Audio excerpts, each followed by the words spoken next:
il traîne une vieille souffrance, on va dire. On va dire qu'il traîne en lui des pulsions qu'il arrive à retenir, à contenir et qui le font se transcender dans le travail, dans l'accumulation, dans la recherche de richesses perpétuelles. C'est-à-dire que le capitalisme, c'est un patient qui en veut toujours plus, qui veut toujours accumuler, accumuler, accumuler de l'argent, qui est souvent virtuel et qui oublie de vivre. Il fonctionne un petit peu sur le mode de la servitude volontaire, c'est-à-dire qu'il s'oblige à travailler, d'être de plus en plus productif, avoir une technique de plus en plus forte qui lui permet de gagner du temps. C'est ça, hein, le capitalisme. C'est toujours une course perpétuelle sur le temps. Il s'oblige à avoir des besoins qu'il n'arrive jamais à satisfaire, c'est-à-dire qu'au fur et à mesure qu'il satisfait ses besoins, il y a toujours des besoins nouveaux qui apparaissent, donc il est dans la frustration perpétuelle. Et au bout du compte, il sait qu'il sera l'homme le plus riche du cimetière, c'est-à-dire qu'il accumule pour accumuler, quoi, mais sans jouir vraiment de cette accumulation. Et là, il y a eu une dernière période de folie, c'est-à-dire que depuis 20 ans, il est allé dans une hubris, dans une démesure de l'argent, de la cupidité extraordinaire.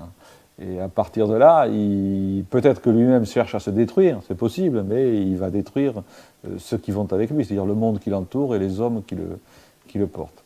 Donc il va très très mal, oui. Je crois qu'il y a une crise intellectuelle énorme, c'est-à-dire qu'on ne sait plus expliquer. On explique mal, c'est vrai qu'on fait des références à la crise de 29, on fait des références à différents crashs, le crash de 87, le crash de la bulle high-tech ou des choses comme ça, mais on sent qu'il y a quelque chose de plus profond derrière.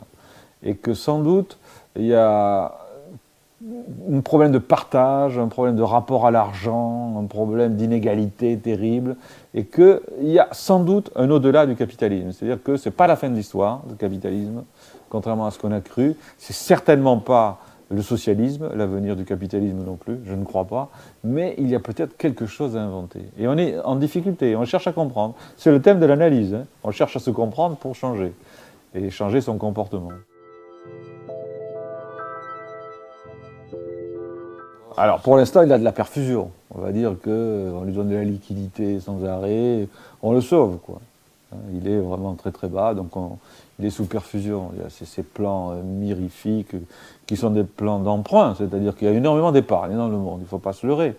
Bon, s'il n'y avait pas toute cette épargne, on ne pourrait pas emprunter autant et sauver les banques américaines, faire des plans de relance qui vont équivaloir à 10% du PIB américain. Bon, il y a tous ces plans en France, en Allemagne, en Europe, etc. Donc, dans ce moment-là, on est en train de faire ce qu'on n'avait pas fait en 29, c'est-à-dire justement qu'il avait coupé les vivres en 29. Là, on lui donne beaucoup de liquidités. Mais au-delà, il va y avoir, à mon avis, une thérapie, quoi. Une thérapie qui va parler du partage et du rapport des hommes au travail et des rapports des hommes à l'argent. Il faut voir que la crise du capitalisme, c'est une crise du rapport à l'argent. Donc il va falloir trouver autre chose. Est-ce qu'il est encore temps? Il y a des possibilités, il y a des sorties terribles, funestes. Ce qu'on évoque à la fin du livre, c'est-à-dire la possibilité du Nil. C'est-à-dire que l'élite ne comprenne pas ce qui se passe, ou ne veuille pas comprendre, se referme sur elle-même et accepte un monde où il y a une minorité hyper protégée, de super privilégiés, dans un environnement encore à peu près potable. C'est-à-dire c'est la possibilité du Nil, quoi. Le roman de Houellebecq, mais qui est vraiment quelque chose de très concret, c'est-à-dire qu'on peut imaginer des ghettos de riches, quoi. Et puis une immense majorité du monde qui végéterait dans le bidonville et dans la pauvreté. Ça, c'est une des sorties possibles.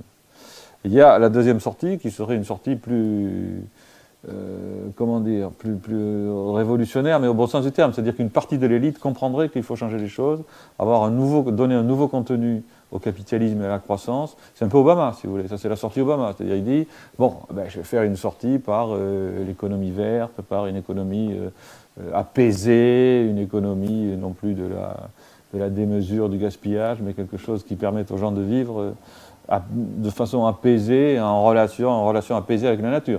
Ce serait la sortie économico-écologique. Et puis il y a la troisième sortie, qui n'est pas à exclure non plus, c'est la sortie révolutionnaire, mais par le bas, c'est-à-dire que c'est la révolte. Ce qu'on voit en Guadeloupe ou ailleurs, où une partie des gens ne supportent plus vraiment ce qui se passe, et alors là, à ce moment-là, ce seraient les démagogues, les populistes, et ce qui s'est passé dans les années 30, quoi, où ça a été les fascismes et les communismes qui ont pris le pouvoir. Il y a un nouveau modèle à créer, hein, un modèle de coopération qui va se substituer au modèle de l'égoïsme et du chacun pour soi, du selfishness, quoi, qui est à créer. Le modèle de Linux, moi c'est pour ça que j'adore Linux, moi, parce que c'est un modèle de coopération Linux.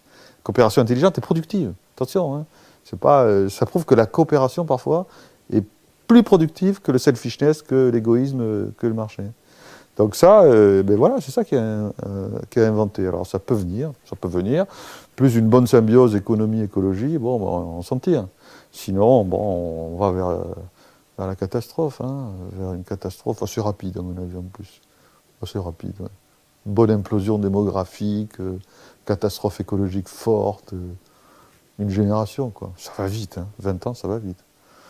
Ouais.